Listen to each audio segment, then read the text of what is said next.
Seguimos con el tema de flexión.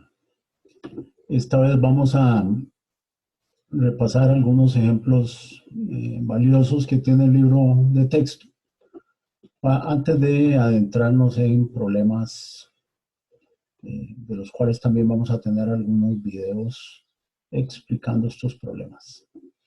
Veamos el ejemplo 8.8. Dice, determine la capacidad plástica última en flexión de una viga de acero dulce de sección transversal rectangular. Considere que el material es idealmente elastoplástico. Aquí está el material. Recordemos que en flexión habrá una parte de la viga que esté en tracción y habrá otra parte de la viga que esté en compresión. Para un momento positivo, del lado arriba del eje neutro habrá compresión y del lado abajo del eje neutro habrá tracción.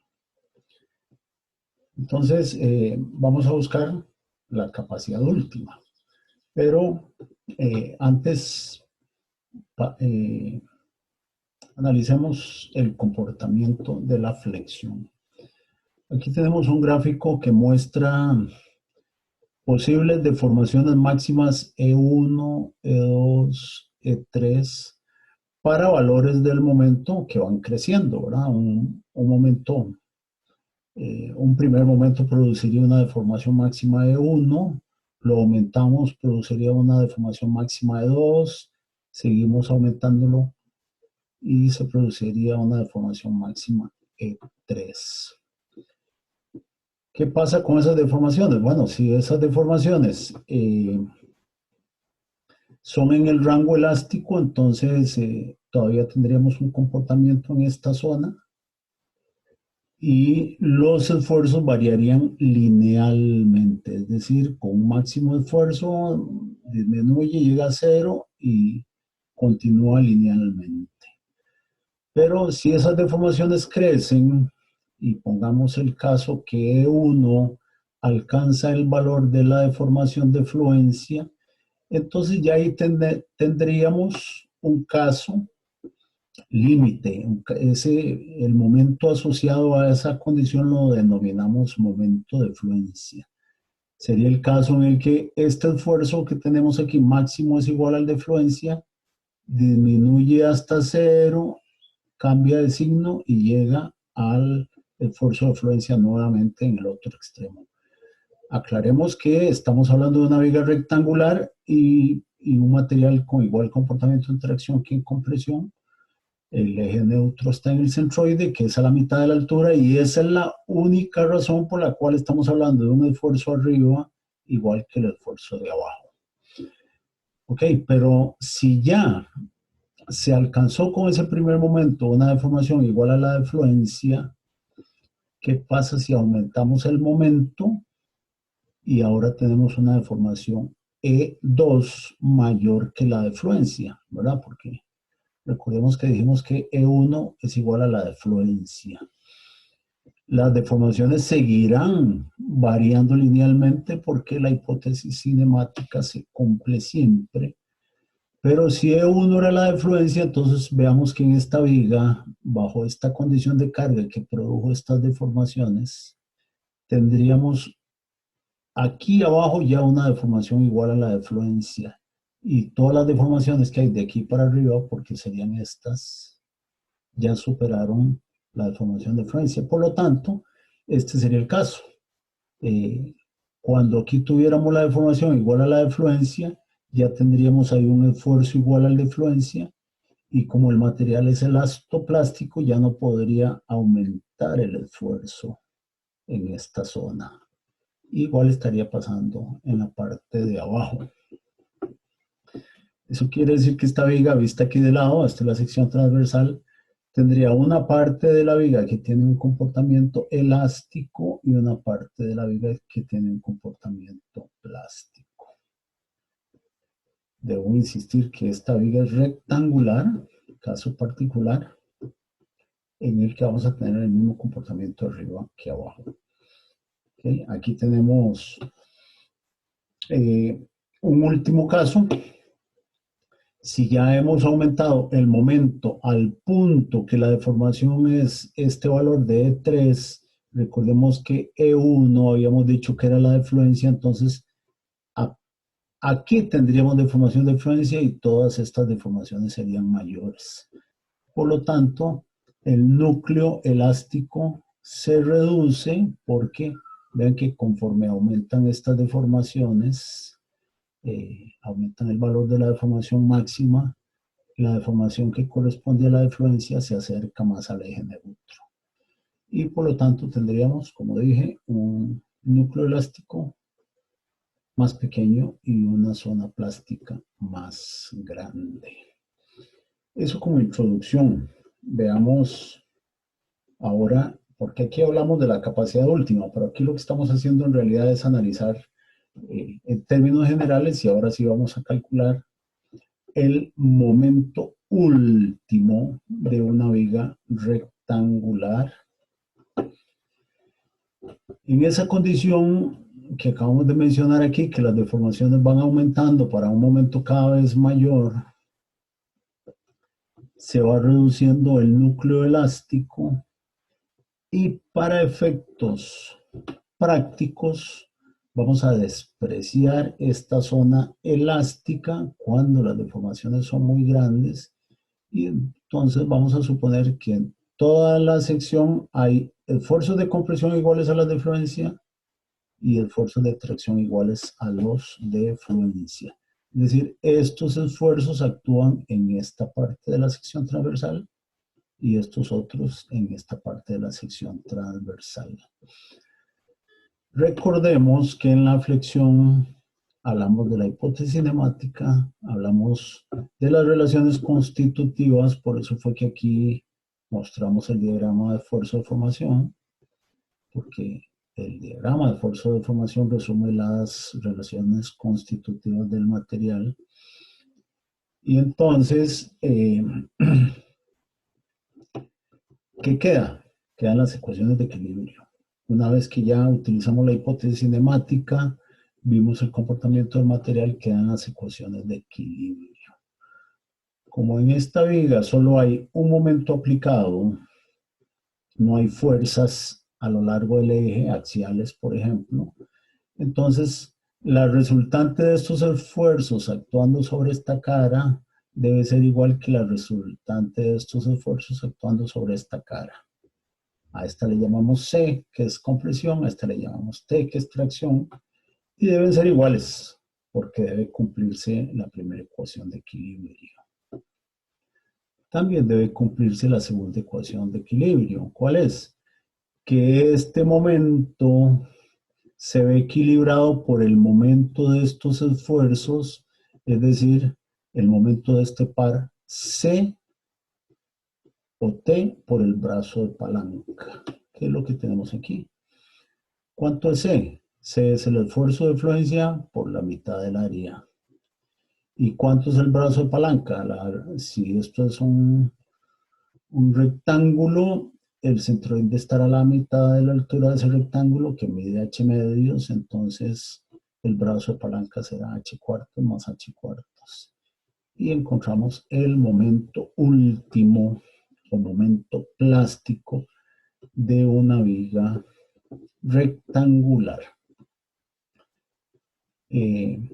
Esto es totalmente válido hacerlo de esta forma por áreas que se le denomina, pero dependiendo de qué sección transversal tengamos, puede ser conveniente que ese momento sea igual a, pues provenga de una integral que plantea el efecto del esfuerzo en el área y por un brazo de palanca. Entonces, esta expresión puede ser necesaria muchas veces porque no siempre es tan directo hacerlo por áreas. Y sobre todo cuando no estemos hablando de esfuerzos constantes actuando en una determinada área. Recuerden que cuando vimos la teoría, el momento es la integral de esfuerzo por área por brazo de palanca. Bueno, aquí calculamos el momento plástico, esfuerzo fluencia, BH cuadrado entre 4. Y si recordamos, por acá mencioné que cuando esta deformación era igual a la de fluencia, estos esfuerzos variaban linealmente con el esfuerzo de fluencia como máximo, y llamé a eso una primera condición crítica o un primer punto de quiebre, porque el momento de fluencia es una característica a tener en cuenta de una determinada viga. El momento de fluencia se puede obtener utilizando la fórmula de la flexión elástica, si el material tiene comportamiento elástico. Por definición, eso es el momento de fluencia.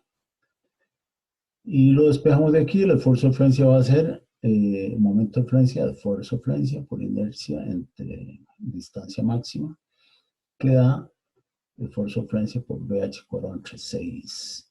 Si hacemos la razón de este momento último, entre este momento de fluencia, resulta que para una viga rectangular, esto también es un término que depende de la forma de la sección transversal. Para una viga rectangular, en un material elastoplástico, la razón entre momento plástico y momento de fluencia es 1.5. ¿Qué quiere decir eso? Que cuando se alcanzó el máximo momento elástico, todavía es posible aumentar en un 50% más el momento aplicado antes de alcanzar el momento último de la viga.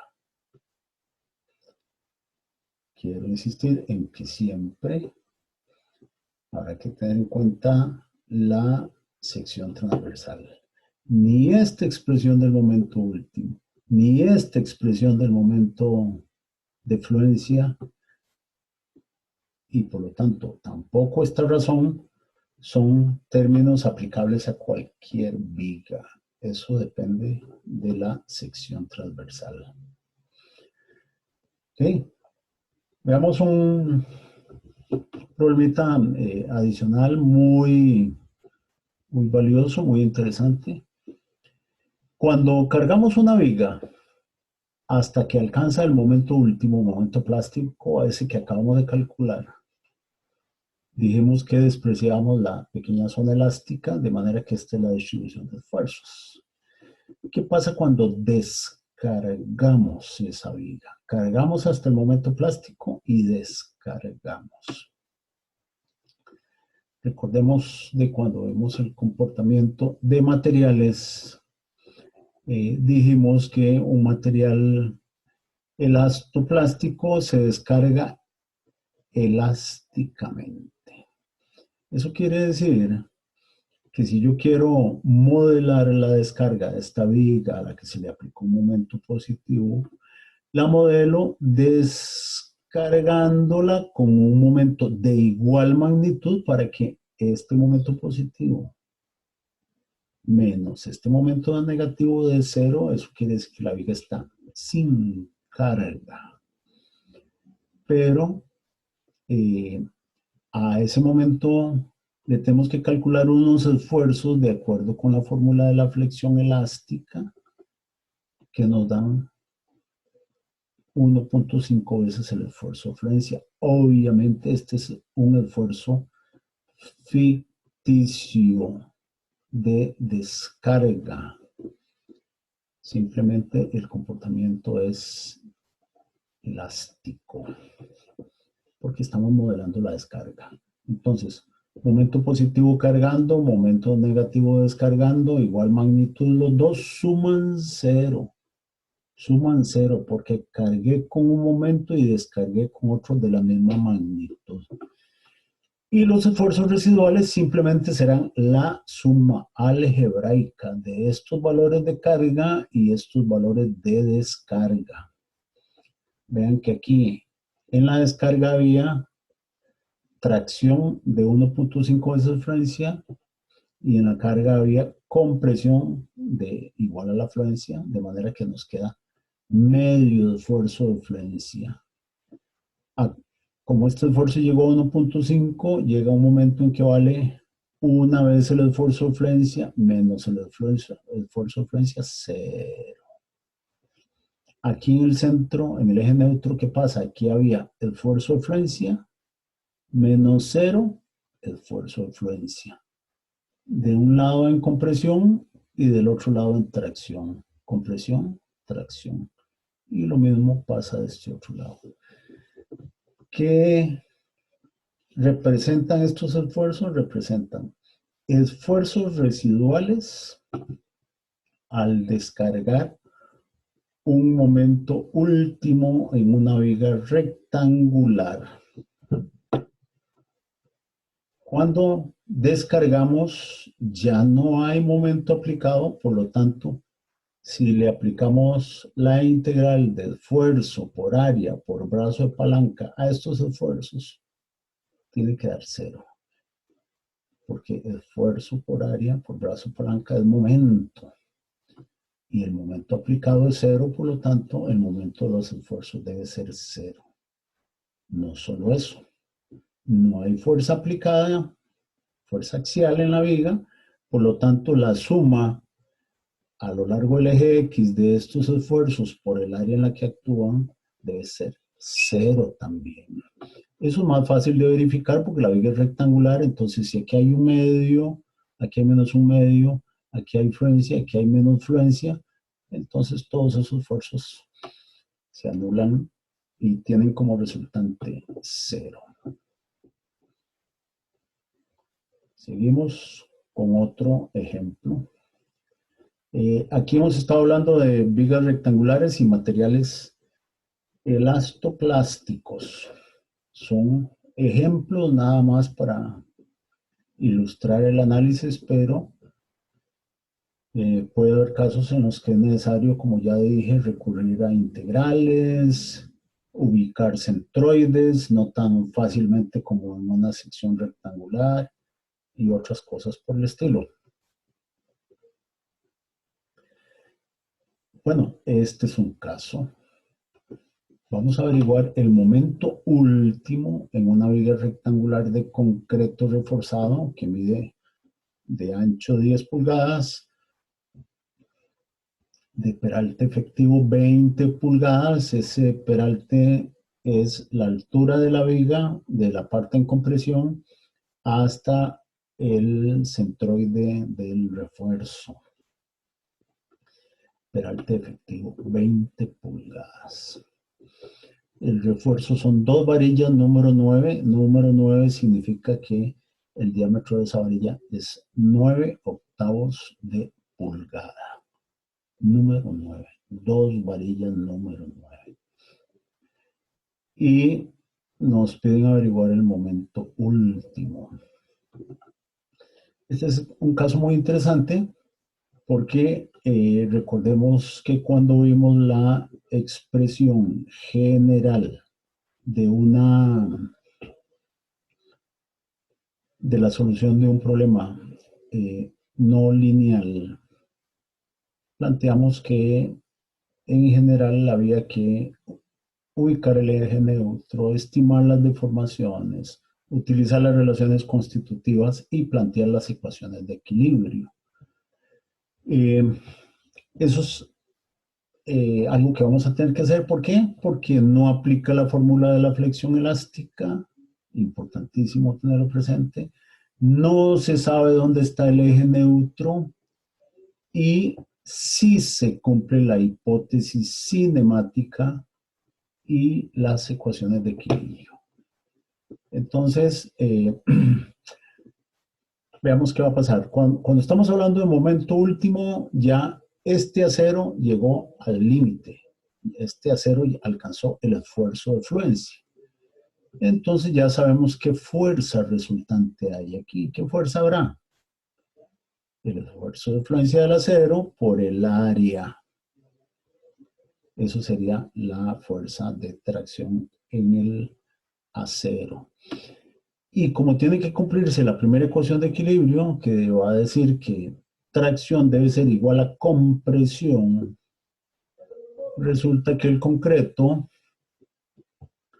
no tiene un comportamiento lineal, ¿verdad? El concreto en realidad tiene este comportamiento que lo vamos a simplificar. La práctica plantea el análisis de esta forma. Vamos a suponer que los esfuerzos actúan en un bloque equivalente rectangular con un esfuerzo máximo de un 85% del esfuerzo de fluencia, perdón, del esfuerzo último del concreto, F'C, un 85%. Y entonces ese esfuerzo actuando en el área de compresión tiene que ser igual a la fuerza resultante de compresión, que debe ser igual a la de tracción. De manera que lo único que nos queda averiguar es cuánta es esta altura K por D, llamamos. ¿Cuánto es esta altura? Tal que defina un área de 10 por K por D, donde actúa un 85% del esfuerzo último del concreto, tal que la resultante sea igual que esta tracción. Y en eso reside la solución de este problema. Simplemente averiguar cuánto debe ser K por D para que se equiparen la compresión y la tracción. Y lo único que nos quedaría en ese caso es averiguar cuánto es el momento último, simplemente haciendo compresión o tracción por el brazo de palanca. O sea, el momento último sería el momento de este par de fuerzas, compresión y tracción, que son iguales. Bueno, ahí les dejo la aritmética de los calculitos de este problema para que encuentren ustedes ese valor de momento último. Vamos a pasar a un caso también de concreto reforzado en el cual el comportamiento no, es decir, no hemos alcanzado el momento último, más bien queremos averiguar los esfuerzos debidos a un momento aplicado de 50.000 libras-pie. Es la misma viga con acero, con dos varillas número 9 de acero y con, vamos a ver si por aquí tenemos los datos. Vamos a ver. Sí. Ok, entonces resulta que estamos hablando de un momento para el cual vamos a suponer, veamos esta curvita que había por aquí, si el momento es pequeño, esta línea de esfuerzos la podemos suponer aproximadamente lineal. Y entonces en ese caso vamos a decir que tenemos por aquí unos esfuerzos en el concreto que varían linealmente. Se cumple la hipótesis cinemática, las deformaciones varían linealmente y al igual que en el problema anterior, aunque no fue necesario recalcar ese detalle, vamos a pasarnos un momentito para mencionarlo también. Aquí, solo esta parte sombreada que tenemos por aquí, esta parte que tenemos por aquí, que es equivalente a esta misma área que tenemos por acá, solo esa parte del concreto está trabajando, porque el eje neutro es aquí. De ahí para abajo, todo este concreto que hay por aquí está trabajando en tracción y el concreto no resiste tracción. Despreciamos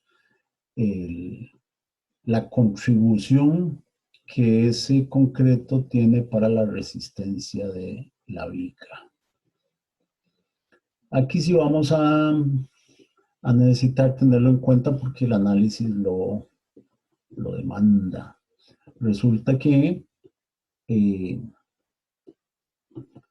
toda esta, aquí en esta parte de la sección transversal, por aquí está el eje neutro.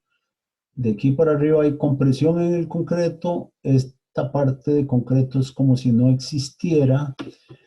Y vamos a utilizar el método de las secciones transformadas. Al utilizar el método de las secciones transformadas, vamos a decir que este acero que está aquí, lo vamos a transformar en concreto. Entonces, esto es acero transformado en concreto, esta área que está aquí, y simplemente va a ser la razón de los módulos de elasticidad de acero entre concreto, que por aquí nos dijeron que es 15, n es igual a 15, la razón de módulo del acero entre módulo del concreto es 15, y entonces aquí está el área de acero multiplicada por 15. El área de acero son 2 pulgadas cuadradas. Si ustedes le calculan el área a una barra de 1 pulgada y 1 octavo, es decir, número 9, 8, número 8 es 1 pulgada de diámetro, número 9 es 1 pulgada y 1 octavo. El área de esas varillas es 1 pulgada cuadrada que multiplicada por 15 da 30 pulgadas cuadradas. Y recuerden que cuando vimos la teoría del análisis de las secciones transformadas, dijimos que esa transformación es solo para efectos de análisis. Solo para efectos de análisis. Entonces aquí tenemos los esfuerzos en el concreto, los esfuerzos y la resultante en el acero transformado a concreto. ¿Para qué transformamos acero a concreto? Pues simplemente para poder utilizar la fórmula de la flexión elástica. Eso es todo. Ahora tenemos una viga de un solo material con comportamiento elástico en la que podemos utilizar la fórmula de la flexión elástica. Pero, tal como dije al inicio, no sabemos dónde está el eje neutro. No lo sabemos. Porque no puede estar en el centroide porque hay esta área de aquí no sabemos cuánto es. De manera que nos vamos a repasar cuando desarrollamos la teoría de la flexión elástica. Habíamos dicho que el primer momento del área en compresión es igual al primer momento del área en tracción. Eso quiere decir que esta área, por la distancia que hay hasta el eje neutro, es igual multiplicada. Esta área multiplicada por el y barra es igual que esta otra área multiplicada por el y barra. Y eso es lo que tenemos planteado aquí, que resulta en una ecuacióncita de segundo grado, cuya solución nos da el valor K por D, que es ni más ni menos la distancia que define cuánto concreto hay en compresión. Eso. Y ahora tenemos definido.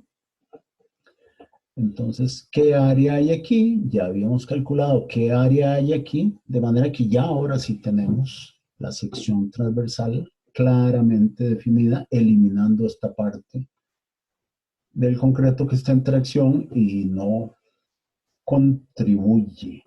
¿Qué queda? Lo que siempre hacemos con cualquier viga de un material elástico. Recordemos que la fórmula de la flexión elástica dice que esfuerzo es igual a momento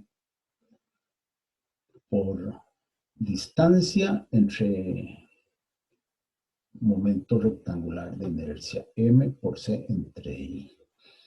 Y entonces, ya tenemos el área, podemos calcularle la inercia, ya está el máximo valor C para la compresión en el concreto, es 8,36 y máxima distancia para la parte que está en tracción, que es el acero, 11,64, que es la diferencia con 22 pulgadas, 20 pulgadas de peralte efectivo. Entonces aquí averiguamos cuánto era K por D. Y como dije, nos queda calcular la inercia de la sección transversal, teniendo en cuenta, bueno, ya ustedes saben calcular momentos de inercia, ¿verdad? El momento de rectangular de inercia de cada área con respecto a sus ejes, más el área por la distancia al cuadrado, que es el teorema de los ejes paralelos.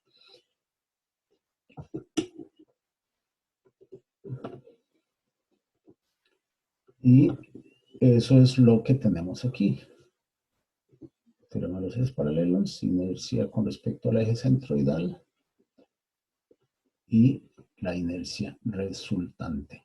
Este valor cero que tenemos aquí es la inercia del acero transformado a concreto con respecto a su propio eje.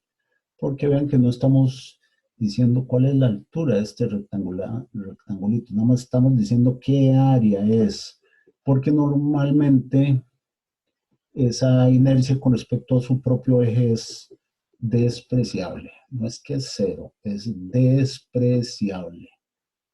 Entonces la estamos asumiendo como cero y lo único que queda es el área por la distancia al cuadrado. Esta es la inercia y entonces ya podemos utilizar la fórmula de la flexión elástica para encontrar el esfuerzo máximo en el concreto. Concreto que está a 8,36. También podemos calcular, eso se los dejo a ustedes, cuál es el esfuerzo máximo en el acero, en el cual aquí estamos calculando directamente el esfuerzo en el concreto, porque el concreto no fue transformado. Cuando calculemos el esfuerzo máximo en el acero, hay que hacer una corrección sobre el valor resultante porque cuando utilizamos el método de las secciones transformadas, el área que se transformó debe multiplicarse también por el coeficiente. Eso quiere decir que si aquí utilizamos los mismos 50.000, que es el momento entre la inercia eh, en vez de 8,36 en vez de 8,36 por 11,64 nos estaría dando el esfuerzo en el acero, pero habría que multiplicar esto por n, es decir, por 15. Por 15. Bueno, ahí les dejo esos problemitas. Como dije, estaremos también repasando varios problemas de este libro de texto, Popov, segunda edición, para completar la práctica que corresponde a flexión.